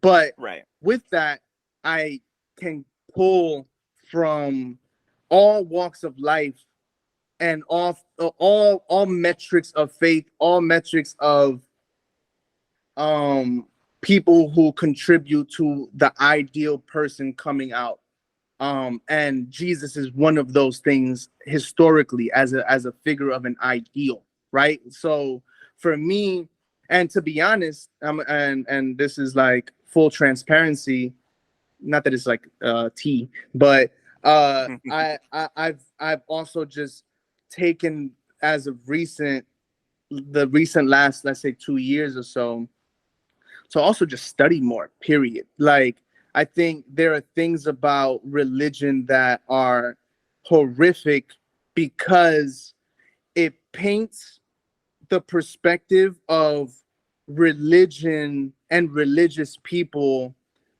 not being human on both sides. I think Mhm. from the religious, like the Pope is unnecessary, right? Because the Pope has never been needed. Like if you read the actual text, it's like no one ever needed you. Actually, it's Jesus. This is my word, right? So then it's like, okay, that's a construct of being a human being. And now you have all of that, right? Now you have that entire structuring happen. And now you start having religions also be a way of who has more land and who has more influence and who has more control over the media and who has more control over like how people perceive God, right? Right. There it So is. from There it is. there, you have a very big bully at the same time, as much as you also have a very big target, as much as you have a very big um um valid reason to move away from, because now you start being exposed to, well, he's supposed to be a priest and he's touching little boys. They're supposed to be a pastor and they're preaching abundance, but they're just collecting all tithes and funding their cars and their jewelry obsessions. And Right. I've always Exactly. looked at it like all of you are human, so you're fucked if you dedicate your life to the idealization of anybody. If anyone is above someone else, meaning if anyone you don't leave room for error for, you're fucked in life. So that's why in two moments of this project, I mentioned the deconstruction of idols. It's like, Right. yo, no hierarchy, right? Because even Jesus, Yeah.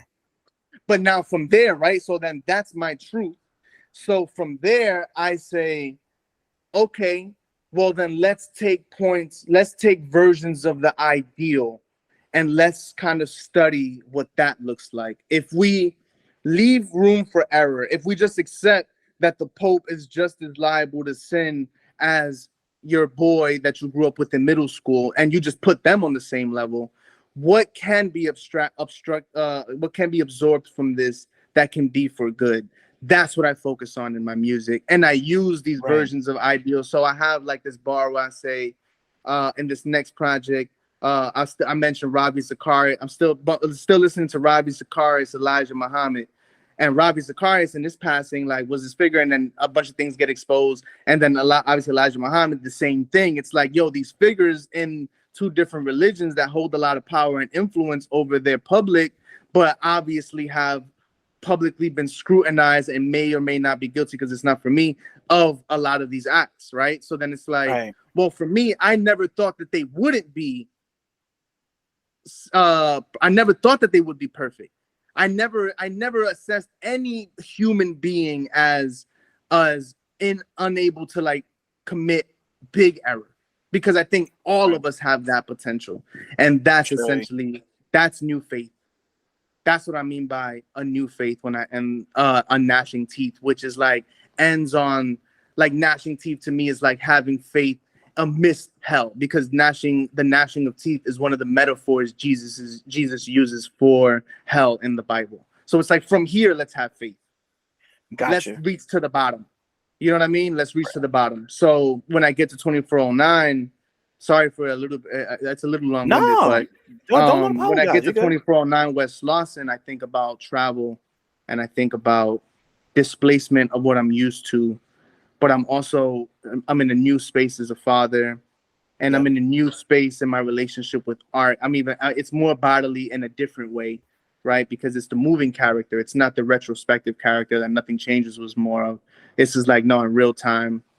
Even the cover is not 2409 with Sluss, and the cover is where I live now. But so it's like, that's where I'm at, and I'm doing these things, and and getting to the point where when I have to speak about faith, I'm also thinking about my daughter, and the decisions that I'm making in my life now will be. I say this in the bar too coming up. The decisions that I make on my life now are essentially the basis for like my advice later, right? Right. So with that, I also think about how do I want my daughter to experience. I also think about how I want my daughter to experience faith. I think about how I want her to understand and contextualize religion, and just these overarching things that exist in our lives in many different ways. Um, so I do my best to like use them as a tool for what it's actually pointing towards, as opposed to use them and subscribe to them solely, because that's never been anything I do in my life. And a lot of my like use of Catholic based things are essentially like a memento to like the upbringing of me being a Dominican and being raised Catholic. But Right. I also know that Catholic Christianity was introduced to the Dominican Republic by way of Spain. You know what I'm Yeah. saying? Who are like, and us Yeah. losing our relationship with spirit, like our spiritual identity from Africa and from the Tainos. But the thing is, when you go to DR, you actually don't. You actually realize it's present in a lot of other ways. You know what I'm saying? Like how in DR, and this is probably why the physical representation of faith is so important to me, and why it's like, it's represented a lot in my work. It's like we even have this thing called a botija in DR, and then a botija is essentially a a practice where a lot of agricultural workers who usually are based in poverty bury some of the earnings that they produce from their land, and you always are saving money in the earth, as a Mm. form of like giving thanks to the earth that produces what you provide for your family for. But if you don't tell someone where that's buried before you die, now your spirit is entrapped to earth, and now you're coming back Mm. in death to tell people where that money is, because it's the last thing that's tying you to earth. But you've essentially, by way of this ritual, um uh made signed a same time. I will be grateful for you, and I will show it in the monetary gains that I gain from what you produce. But now you got to like cut that tie too. So, I don't think. I think my perspective on religion and spirituality hasn't been finished yet in the stories that I'm painting and in the ways that I'm going to be and the ways Yeah. that I already am. They just hasn't been released. But I think for 24/9 West Slauson, I can't say that I haven't prayed more than I ever have. Like praying is like my flow state. You know what I mean? That's when I get into like the best relationship of like that I can have with my mind or that I can have with my words and that I can have with reflection. But meditation is similar, and so is swimming, and so is writing, and so is riding a bike, and so is just being a good person when you go to the supermarket. So I don't see the differentiate. I don't see it that different. I actually I'm looking at it like if there is a because the thing is we also personify God. We made and I look at it like the what would the non-personified version of what the word God represents look at the situation, and I do my best to like essentially try to mirror that in my perspective. So I don't know if I answered your question, but that's where I'm also at. You know what I'm saying? As a dad, as an artist, and as a Right. person in LA creating two coasts that I exist on, and seeking and and being on this new chapter of my journey. These are the tools, lead me to be a better version of myself. Right. Yeah, I can tell, like all of that is so complex, and it's those are the types of situations that just take like a lifetime to really untangle, especially as a father of like somebody, like like helping shepherd somebody into life. Like Yeah. that's like it's there's so much to there's so much to dig into there, and I think you've always done it in a way that is just yeah, it's just really intriguing to me, like it's like everyone's relationship with faith is different. um and I'm always like more often than not, as long as people aren't wiling, because I've had experiences that maybe I'll talk about some other time with family that have been kind of ridiculous, but And scarring. Yeah, yeah, know, yeah.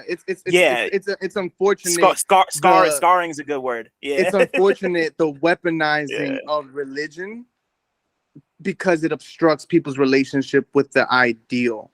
And it's like that's one of the things that I don't know how much work I can get done in my discography to like hopefully get rid of, but every now and then I have people like, "Yo, I never really prayed, but I listen to you and I kind of want to," and I'm just like, "Shit." Well, if you really pay attention, you realize like the story that I'm telling, the perspective that I'm telling is a lot more aware of the full condition of being a human being than it is the limitation of what goodness is under a specific religious symbol.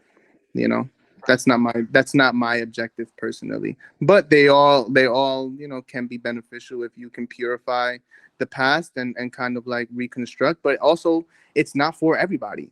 There are people who are atheists that are some of the best people in the world because they realize, it doesn't feel good when I'm bad to people and it feels good when I'm good to people. And you're probably better of a walking human being than the someone in a high position in the faith. So it's Right. It's all like it's all about perception and all about understanding just like what like what it means to be good, like what it means to be like a solid, decent person. Like I said, everyone's relationship with that is different. And this is But outside of faith. I This is just existence. Yeah, like I have a right. Oh bar yeah, where I have this absolutely. song. Yeah. I have a bar where I say, um, the psychology of safety and avoid, the gang members more knowledgeable than Freud.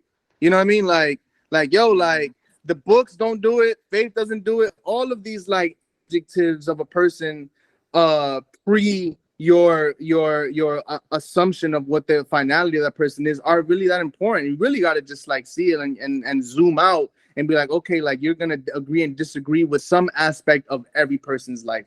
So it's like for me as a writer, I just try to like point to what is the more whole thing, as much as I'm also being very specific about my life too.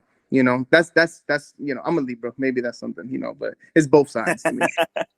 Right, totally. Yeah, no, you. Oh, yeah, no, you sure are a Libra. That's funny as hell. Man, this has been such an enlightening and incredible convo. But unfortunately, I gotta wrap this up because I have somewhere I need to be. But two Okay. more questions for you, bro. Um, I'll make them short. Oh, no, it's you don't gotta truncate anything for me. Okay. I just realized that I forgot to ask you a question that I normally would have asked way earlier, but I'm gonna ask it now anyway. So, was there ever a period of time in your life where you first consciously recognized that music and movies, or music and film, or music and moving images, or whatever the fuck, are two things that complement one another? Yeah, the frontin' music video. I mean, that's popular lately because of Tyler, right? But the frontin' video is like one of the most perfect Oh, creations of hip hop. You know, one of the top five things incredible! probably. Yeah, Um, yeah, it's up there um, for sure. it's it's up there. And then honestly, like the blessing of being an artist and the blessing of like facing day to day reality while dedicating yourself still to the amplification of your craft, whether it's being applauded or not, continues to like mature my eye, and I gain more and more appreciation for the relationship between the image and the sound. Like, for me, the Kanye, the Watch the Throne short doc was like super inspiring. Really My wild. favorite Okay. film. So actually, I don't know if this is important, but I guess it probably is. My favorite film is A Radiant Child, which is a documentary about Basquiat. That's my favorite film. Hmm. And from there, and the reason why is it's a representation of the full story to a certain extent, and bebop and hip hop, and it essentially did it to me a really incredible job at not only painting what Basquiat's trajectory was from inception to death, but how varied his influences are and how many things were also going on at the time that you start having a symbiotic relationship with, and you can't tell apart who's influencing what first. And I think for me, as I move forward, because this year we've also introduced a lot more short films, and I plan on extending what those runtimes are as I go on. But I realized like sometimes I just need to watch the making of A Seat at the Table by Solange and not just bump the album. You know what I mean? Or Childish Gambino I bought because the internet, because of the music videos. Not Same. even because I fucked with what was going on. Like, I mean, I like Childish Gambino, you know what I'm saying? But when I was watching the music videos and seeing that he wrote a whole script for his film, that's when like I got invested in like him as an artist for real. Like just and I took out how I felt about his voice and his bars or whatever, and I was just like, nah, like here is my $17. Like keep doing this, please. You know what I Yeah. mean? And I think, and as I go back, I reinvest in things, and so for me, like it's something that I have a huge passion for, because I always look at my work in how do I how is this going to add to the collection of what it is that I do? Did you catch me? Yeah, I did. Yeah, yeah, yeah, yeah. Yeah, No, I how is caught this all gonna of that. add? So yeah, I look at all my music videos, I look at all of my media, like how is this going to expand the full collection of Radamiz? So I don't look Yeah. at media because it's photos, it's films, it's short docs, it's whatever. They're not like something shot on Red for $500,000 isn't bigger to me than something shot on an iPhone while you walk in the park. To me, they're all filling in different aspects of how to perceive and ingest that artist's work. So, and that's where the Davy Hammonds comes in, where it's like it's not about material, and it's not about size, and it's not about accessibility. It's about, at the end of the day, at some point there will be a period to the sentence that is Radamiz's life, and you'll be able to. And I want everything to be assessed in shuffle.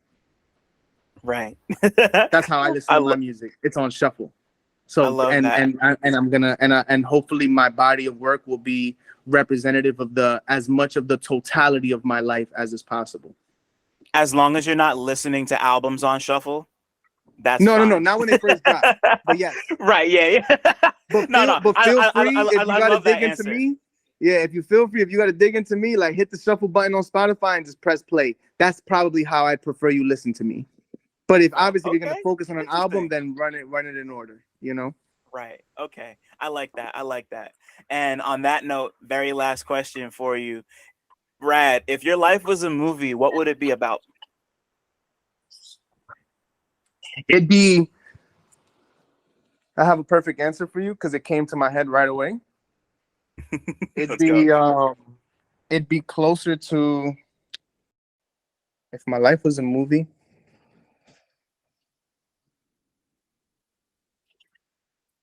I mean, I think the best idea that I can come to is you just shoot me and I'm sitting in one place and you pan in and out into my eyes. It's probably it. And whatever happens with you in that experience, that's probably it, you know. Because movies, like anything we create, are about intentionality and context. And context is one of the most important things that we have the ability to wield as human beings. And if you understand why me sitting in this chair with this specific picture hanging in the background and just the fact that I'm wearing that name brand thing and all of the things that that points to, if you understand that, then you can get a glimpse of it all. So I think the life, the movie about my life would be me curating the room that I'm sitting in and just sitting there for as long as the camera can run. Incredible. That's like on some Andy Warhol once made a movie about a woman sleeping in bed for like 30 minutes or however long it was. And it's like an uninterrupted one take shot, like unmoving, of just her sleeping in a bed for 30 minutes. She's not moving, Yeah, nothing. So yeah, it's the that's it's kind the of what it's that. the it's the marina piece in the moment, right? Like, come, Right, I'm right. gonna sit at this table. I'm not gonna do anything. Sit here for as long as you want, and let's just look at each other. And I think my work is about let's just look at each other. Right. And there's nothing more personal than that, just looking at each other. Like that's such a personal act. It's the Yeah, nah. witnessing. Uh-huh. Absolutely. Rad. This was so crazy. What the fuck? Thank you. Like what like I said, what an enlightening conversation. Like this is just so, like I feel like I walked away with a lot of with like a lot of gems and just a lot of just like looking at shit different. And I appreciate you for that. And just like, like since you mentioned this earlier and I hadn't thought about it, but like this really is our first time like talking in like a significant way, like at least for Yeah. like a length of time like this. But this was about what I was expecting, and I'm really happy with what I got. And just like, like the music's been dope. Like your perspective and your skills are really tight, and just like congrats. I don't even know what else to say. Just thank you for being here, and thank you for taking the time and being interested, like that means a lot to me, for real. Yeah, man. I mean, we're all in this together, and I feel like one of the things I'm still learning how to master is like how to make my mind accessible to the world and like have that story be told. And so for me, these conversations are important because they're actually how like I move in life. You know what I mean? Like I feel like I've had the same exact amount of Twitter followers for like 2 years and shit, right? But my relationships in life have been the thing that propels me any way more than any analytic has so far. And the ability to like share space, the ability to let each other express thoughts, be wrong, disagree, have grace for other people's individuality. To me, that's what makes the art, the artist's life be able to exist. You know, it's the work, but then it's also like the camaraderie of just being a human being is important. So, this was important for me as well because you're a storyteller and someone who contextualizes artists and just what's going on in the world in the way that you perceive it. So I think anything that comes after this between you and I saw this as a very important conversation for both of us, Yeah, I agree 100%. Like we're just here to enlighten and have fun. Yeah. So this Yo, was. bro, and that's the thing. I was just sitting by my pool, just reading a book and some shades on some LA shit. I'm like, oh, this is fly too, you know? Like it's like, yeah, I tend to get very serious in my convos just because I try to pay attention to like, the importance of something and not being in control of how important it can be for someone else. Right? You know, yeah. Thank you for the platform, and thank you for being willing to talk to me. Thanks for listening. Shout out to y'all for making it this far. And shout out to all the black people listening too, because y'all really impeccable. Don't forget to like, subscribe, and tell a friend to come through next time. 1.